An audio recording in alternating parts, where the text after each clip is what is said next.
வணக்கம் நண்பர்களே. மனைவியை உண்மையாக நேசிக்கணும்னு நினைக்கிறவங்க இந்த பதிவை கடந்து போயிடாமல் பாருங்கள். அப்போ தான் உங்களுக்கு புரியும். என் பேர் அனிதாங்க. சொந்த ஊர் காரைக்குடி. ஊரை பற்றி நிறைய சொல்ல வேண்டியதில்லை. அடுக்கடுக்காய் அழகான வீடுகள், நேர்மையான சடங்கு முறை திருமணங்கள், அனைவரும் விரும்பும் உணவு முறைகள், அன்பான உபசரிப்புகள் என காரைக்குடியின் அடையாளங்கள் தனித்துவம் வாய்ந்தவை. இந்த ஊரில் எங்கள் அப்பா ஒரு போஸ்ட்மேன், அம்மா வீட்டை பார்த்துக்கிறாங்க. எனக்கு ஒரு அக்கா, ஒரு தம்பி. அப்பா ரொம்ப கஷ்டப்பட்டு தான் படிக்க வச்சுக்கிட்டு இருந்தார். எங்கள் அப்பாவுக்கு ஒரே ஒரு தங்கச்சி. சின்ன வயசுலேயே கணவனை இழந்தவங்க. எங்கள் அப்பா நல்ல தான் இப்போ இருக்காங்க. அவங்களுக்கு ஒரு பையன், பேர் ராம்குமார். எங்கள் பாட்டிக்கு என்னை மட்டும் ரொம்ப பிடிக்கும். எனக்கு எங்கள் மாமாவுக்கும் கல்யாணம் பண்ணி வைக்கணும்னு அதுக்கு ரொம்ப நாள் ஆசை. எங்கள் மாமா வீட்டுக்கு வந்தாலே உன் புருஷன் வராண்டின்னு சொல்லும். எனக்கு கோபம் வரும். ஆனால் நான் பெரிய பொண்ணு ஆனதும் எங்கள் மாமா மேலே ஒரு தனி பிரியம் வந்துச்சு. மாமா வந்தால் ஓடி போய் ஒளிஞ்சுக்குவேன். ஆனால் மறைஞ்சு பார்த்துக்கிட்டே இருப்பேன். எங்கள் பாட்டி புருஷன்னு சொல்லி அதுவே மனசில் பதிஞ்சு போச்சு. புதுசாக தாவணி கட்டினா எங்கள் மாமா எதிர்க்க நடந்து வந்துக்கிட்டே இருப்பேன். எங்கள் மாமா என்கிட்ட அதிகமாக பேச மாட்டாங்க. பேசணும்னு ஆசைப்படுவேன். மாமா வீட்டுக்கு வந்தால் நிறைய சாப்பாடு செஞ்சு தருவேன். மாமா சாப்பிட்ட மிச்சத்தை மறைச்சி வச்சு சாப்பிடுவேன். நான் +2 முடித்ததும் கல்யாண பேச்சு ஆரம்பமாச்சு. ஒரு நாள் என் தம்பி ஓடி வந்து மாமா ஒரு பொண்ணு கூட பேசிக்கிட்டு இருக்கிறத பார்த்ததா சொன்னான். கோபத்தில் ஓங்கி அரைஞ்சிட்டேன். அவனும் அழுதுகிட்டே இருந்தான். அதுக்கப்புறமா அவனை சமாதானப்படுத்திட்டேன். ஒரு நாள் நான் நேர்லேயே பார்த்துட்டேன். மனசு நொறுங்கி போயிடுச்சு. வீட்டில் யாருக்கும் தெரியாமல் மறைஞ்சு அழுதுகிட்டே இருந்தேன். எங்கள் பாட்டி கல்யாண பேச்சு பேச எங்கள் அப்பாவை அனுப்பி வச்சாங்க. கொஞ்ச நேரத்திலேயே அப்பா வந்து கல்யாணம் ஏற்பாடு பண்ண ஆரம்பிக்கலாம்னு சொன்னார். எனக்கு ஒன்றுமே புரியல. கல்யாணம் நல்லபடியாக முடிஞ்சு முதலர் அறைக்கு போனேன்.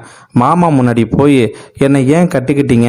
நீங்கள் விரும்பின பொண்ணை கட்டிக்க வேண்டியது தானே? எனக்கு எல்லாம் தெரியும் என்று அழத் தொடங்கினேன். மாமா என் கையை பிடிச்சி, உண்மைதான் அனிதா, என் மனசில் இன்னொரு பெண் இருந்தா.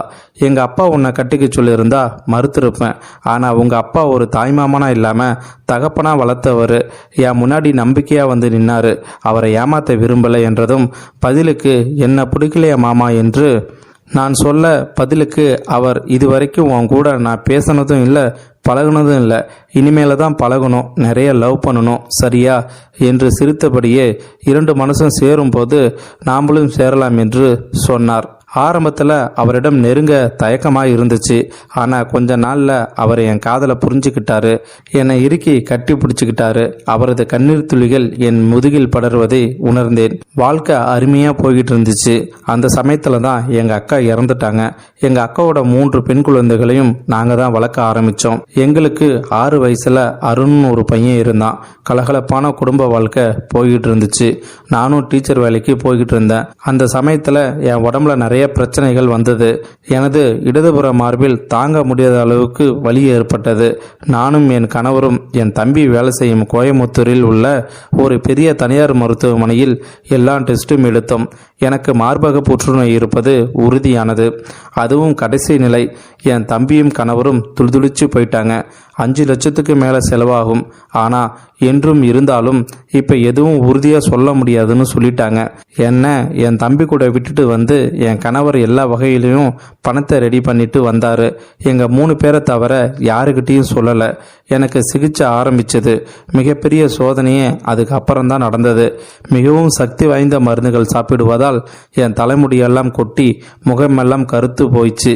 என் முகம் எனக்கே மறக்க ஆரம்பித்தது. ஆப்ரேஷனுக்கு 2 நாள் முன்பு எனக்கு மிகவும் மன அழுத்தம் ஆரம்பமானது. தொடர்ந்து அழ ஆரம்பித்தேன். அன்னைக்கு நைட்டு என் மாமா என் கூட கையை பிடிச்சிக்கிட்டு என் பெட்டில் படுத்தார். அவரது அணைப்பில் கொஞ்சம் அமைதியாக இருந்தேன். அப்போது என் மாமாவிடம், மாமா, நான் உங்களுக்கு வேணாம் மாமா, இனி என்னால் உங்களுக்கு எந்த சந்தோஷத்தையும் தர முடியாது. என்னை ஏதாவது அனாதை இல்லத்தில் கொண்டு போய் விட்டுவிடுங்க என்று முடிப்பதற்குள் கதறி அழ ஆரம்பித்தேன்.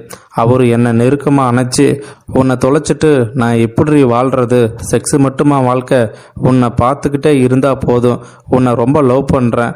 உன் காதலை அனுபவிச்சுக்கிட்டே இருக்கணும் சாகர வரைக்கும் என்று என் நெத்தியில் முத்தமிட்டார்.